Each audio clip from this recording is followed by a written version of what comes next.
आदाब नाजरीन, आइए देखते हैं 22 जनवरी की स्पीड न्यूज। बहुत जल्द एनआरआई पॉलिसी का ऐलान किया जाएगा। दुबई में चीफ मिनिस्टर रेवंत रेड्डी की एनआरआई से मुलाकात। तेलंगाना के चीफ मिनिस्टर रेवंत रेड्डी ने कहा है कि झूठे वादे करते हुए हर किसी को धोखा देना साबिक चीफ मिनिस्टर केसीआर की आदत है और उन्होंने गल्फ एनआरआई को भी एनआरआई पॉलिसी के नाम पर धोखा दिया है। दावोस में मुनक़िदा वर्ल्ड इकोनॉमिक फोरम की कॉन्फ्रेंस में शिरकत के बाद हैदराबाद रवाना होने से कबल चीफ मिनिस्टर रेवंत रेड्डी ने दुबई कुछ घंटे तवक़्क़ुफ़ किया। इस मौके पर उन्होंने दुबई में मुक़ीम तारिकीन वतन के एक ग्रुप से बात की। तेलंगाना लोकसभा इंतखाबात किस पार्टी को मिलेगी कितनी सीटें, ओपिनियन पोल हुआ जारी। अगले लोकसभा इंतखाबात में बीआरएस को तेलंगाना में सबसे ज्यादा नशिस्तों पर कामयाबी हासिल होगी। इंडिया टीवी के ओपिनियन पोल में इस बात का इंकशाफ किया गया है। ओपिनियन पोल के मुताबिक बीआरएस को तेलंगाना में 17 में से 8 सीटों पर कामयाबी हासिल होगी। वोटों की फीसद के लिहाज से इस इलेक्शन में बीआरएस को 40% वोट मिलेंगे। इंडिया टीवी के राय आमा की रिपोर्ट में कहा गया है कि बीआरएस के बाद बीजेपी को ज्यादा से ज्यादा सीटें मिलेगी।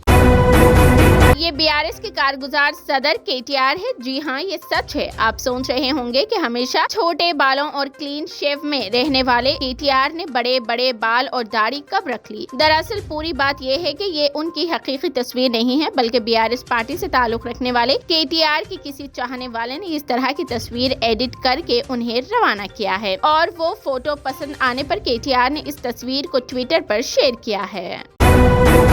मैं मजहब बेजार नहीं हूं और किसी को तकलीफ देकर इबादत करने से कोई फायदा नहीं। कर्नाटक के चीफ मिनिस्टर सिद्धरामैया का बड़ा ऐलान। कर्नाटक चीफ मिनिस्टर सिद्धरामैया ने कहा कि अगर आप उधरम गैर इंसानी काम करते हैं और ड्रामाई इबादत करते हैं तो भगवान इस इबादत को कबूल नहीं करता। सिद्धरामैया ने कहा कि श्री राम का आइडियल ऐसा होना चाहिए कि वो मखलूक को इंसानियत की बुनियाद पर मसावी तौर पर मोहब्बत करे। हैदराबाद आलमी शहरों में शुमार होने वाला मुनफरिद शहर। रियासती हुकूमत तेलंगाना का हिंदुस्तान के किसी शहर से कोई मुकाबला नहीं है, बल्कि शहर हैदराबाद आलमी शहरों में शुमार होने वाला मुनफरिद शहर है, जिसकी तरक्की के जरिए उसे इंतहाई खूबसूरत शहरों में शुमार किया जा सकता है। चीफ मिनिस्टर रेवंत रेड्डी ने कल लंदन से वापसी के दौरान दुबई में अपने मुख्तसर तवक़्क़ुफ़ पर मुख्तलिफ कंपनियों के जिम्मेदारों और तेलंगाना के ओहदेदारों के हमरा मुनक़िद इजलास के दौरान ये बात कही।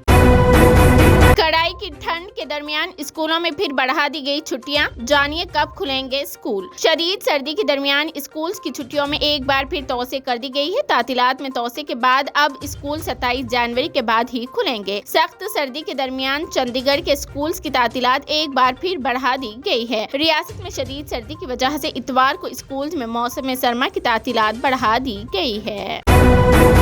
प्राण प्रतिष्ठा के वक्त पर खातून ने दिया बच्चे को जन्म, एक दिन पहले करवाई डिलीवरी। अयोध्या के राम मंदिर में रामलीला की नई मूर्ति के प्राण प्रतिष्ठा के वक्त 42 साल एक खातून की दरख्वास्त पर डॉक्टरों की रजामंदी के बाद उसने सोमवार को महाराष्ट्र के थाने शहर में बच्चे को जन्म दिया। थाने के माली हॉस्पिटल के डॉक्टर चंद्रकांत बरोरे ने बताया कि आला तालीम याफ्ता और IT सेक्टर में काम करने वाली खातून की डिलीवरी 23 जनवरी को होनी थी, लेकिन उसने दरख्वास्त की थी कि उसकी डिलीवरी एक दिन पहले कर दी जाए ताकि ये रामलीला की प्राण प्रतिष्ठा के आस्तों पर हो सके।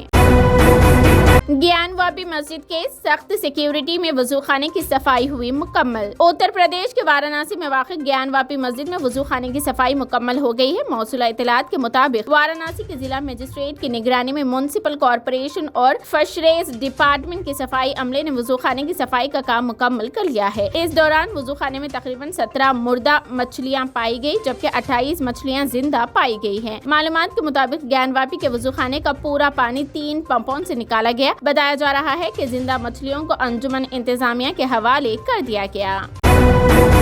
राहुल गांधी ने मोदी नारों के दरमियान बीजेपी कारकुनों के लिए हवा में छोड़ा बूसा। उससे कबल गांधी ने इल्जाम लगाया था कि बीजेपी के ज़ेर क़यादत आसाम की हुकूमत ने भारत जोड़ो न्याय यात्रा में शामिल होने के खिलाफ लोगों को धमकाया और अपने रास्ते पर प्रोग्रामों की इजाजत से इनकार किया। आसाम में राहुल गांधी की भारत जोड़ो न्याय यात्रा का एक वीडियो वायरल हुआ है, जिसमें बीजेपी कारकुनों की जानिब से लगाए जाने वाले मोदी मोदी के नारों के जवाब में लोकसभा MP राहुल गांधी ने मस्कुरा कारकुनों के लिए फ्लाइंग किस छोड़ा।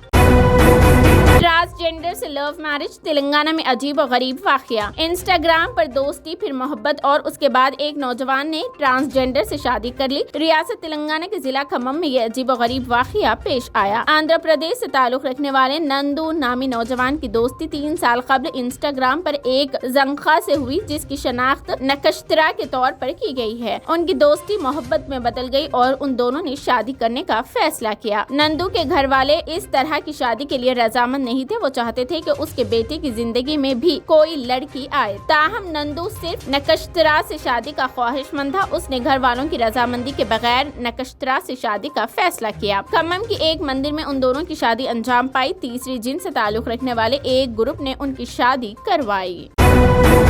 मुंबई की समंदरी ब्रिज पर खौफनाक हादसा, वीडियो हुआ वायरल। मुल्क की सबसे बड़ी मुंबई में वाक़ समंदरी bridge Mumbai trans harbour link पर पहला हादसा हुआ है। बर्ख रफ्तारी से गुजरने वाली कार ब्रिज की रेलिंग से टकराकर उलट गई। यह हादसा फिल्मी अंदाज में पेश आया। यहां से गुजरने वाली दूसरी कार में सवार अफराद ने हादसे की फिल्म बंदी की और ये वीडियो तेजी के साथ सोशल मीडिया पर वायरल हो रहा है। जय श्री राम के जवाब में खातून ने लगाए अल्लाहू अकबर के नारे। कर्नाटक के शिवमोगा में वाक़या। कर्नाटक के शिवमोगा में पीर के रोज राम मंदिर की इफ्तिताही तकरीब के दौरान एक मुस्लिम खातून और कुछ हिंदू कारकुनों के दरमियान झगड़े के बाद कुछ मिनटों के लिए तनाव का माहौल रहा। टाइम्स नाउ की रिपोर्ट के मुताबिक जाफरानी तंजीमों से वाबस्ता कारकुन जिला के SN सर्कल पर प्रसाद तैयार कर रहे थे और एक बुर्खापोश खातून अपने बच्चे के साथ वहीं पर रुकी थी। जब वो रुकी तो जाफरानी तंजीमों के कारकुनों ने जय श्री राम के नारे लगाए और जवाब में खातून ने अल्लाहू अकबर का नारा दिया। बिल्किस बानो केस, मुजरिम दोबारा जेल की सलाखों के पीछे। बिल्किस बानो केस के तमाम 11 मुजरिम दोबारा जेल की सलाखों के पीछे पहुंच गए हैं। इतवार की रात देर गए सख्त पुलिस सिक्योरिटी इंतजामात के दरमियान उन तमाम ने गोधरा सब जेल में खुद सुपुर्दगी इख्तियार की। मुजरिम 2 खानगी गाड़ियों में रात करीब 11:30 बजे संकवाड़ रणधीपुर से गोधरा सब जेल पहुँचे और खुद सुपुर्दगी इख्तियार की। सुप्रीम कोर्ट ने बिल्किस बानो केस के कसूरवारों को गुजरात हुकूमत की तरफ से दी गई माफी को कैंसिल करने के बाद 21 जनवरी तक अपने आप को जेल हुक्काम के हवाले करने का हुक्म दिया। मैं शोएब मलिक की एहलिया हूँ, पाकिस्तानी अदाकारा आयशा उमर ने दिया बड़ा बयान। शोएब मलिक ने गुज़िश्ता हफ्ते यानी 20 जनवरी को पाकिस्तानी अदाकारा सना जावेद के साथ अपनी शादी की मालूमात शेयर की थी। शोएब मलिक ने सना जावेद से तीसरी शादी की। कई मीडिया रिपोर्ट्स में बताया गया है कि पाकिस्तानी क्रिकेटर ने हिंदुस्तानी टेनिस स्टार सानिया मिर्जा के साथ दूसरी शादी की है, क्योंकि वो उससे कबल भी शादी कर चुके थे। अब सोशल मीडिया पर एक वीडियो वायरल हो रही है जिसमें अदाकारा आयशा उमर पाकिस्तानी क्रिकेटर की बीवी होने की बात कर रही है। तो क्या शोएब मलिक की चौथी बीवी आयशा उमर है? पाकिस्तानी अदाकारा और यूट्यूबर्स आयशा उमर का शोएब मलिक की एहलिया होने का बयान मौजूए बहस बन गया है।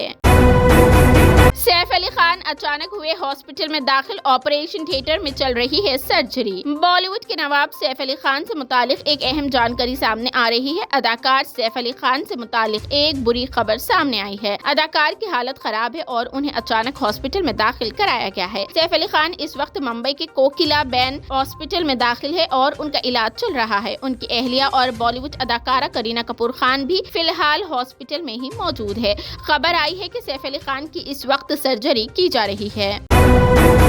बॉक्स ऑफिस के बाद OTT पर भी सालार का जलवा। प्रभास की फिल्म का नेटफ्लिक्स पर नंबर 1 पोजीशन। होमपली फिल्म्स का सालार पार्ट 1 सीज फायर ने पूरी दुनिया में जबरदस्त कामयाबी हासिल की है। इस फिल्म ने अपनी जज्बाती गहराई और कहानी के साथ शायकीन के साथ एक ताल्लुक पैदा किया और उसके साथ पहले कभी न देखे गए एक्शन सीक्वेंस भी शामिल थे। यही नहीं, आलमी सतह पर 725 करोड़ रुपए से ज्यादा की भारी कमाई के साथ फिल्म ने बॉक्स ऑफिस पर अपनी सलाहियतों का लोहा मनवाया और दुनिया भर के शायकीन से बेपनाह मोहब्बत हासिल की। ये थी 22 जनवरी की speed news. TVN 99 news channel को लाइक करें, शेयर करें, सब्सक्राइब करें और फेसबुक पर फॉलो करना बिल्कुल ना भूलें।